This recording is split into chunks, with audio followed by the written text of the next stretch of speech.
Hi friends, idli sambar అంటే ఇడ్లీలోకి సాంబార్ చేసుకుంటాము.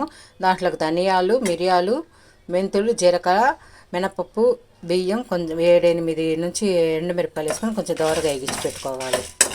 ఇవి వేగిపోయినాయి కాబట్టి దీన్ని తీసి పక్కన పెట్టుకునేస్తాము. లో సిమ్లోనే వేగించుకుంటేనే టేస్ట్ బాగుంటుంది, మాడకుండా ఎర్రంగా వేస్తే బాగుంటుంది. ఇప్పుడు ఒక చిన్న బాండ్లు పెట్టి దాంట్లో 1 స్పూన్ ఆయిల్ వేసుకుంటాము. ఇప్పుడు దాంట్లోకి ఈ ఎర్రగడ్డ, చిన్న కొబ్బరి ముక్కలు కట్ చేసి పెట్టుకొని దీంట్లోకి సన్నగా మెరూన్ కలర్ వచ్చేలాగా వేగించి ఇది కూడా పచ్చి వాసన పోయేదాకా వేగించుకుంటే సరిపోతుంది. ఇది కూడా పచ్చి వాసన అయిపోయింది కదా, దీన్ని తీసుకుని పక్కన పెట్టేసుకుంటాం. ఒక గిన్నె పెట్టుకొని దాంట్లో 2 స్పూన్స్ ఆయిల్ వేసుకుంటాం. ఇప్పుడు పోపు గింజలన్నీ వేసుకుంటాం.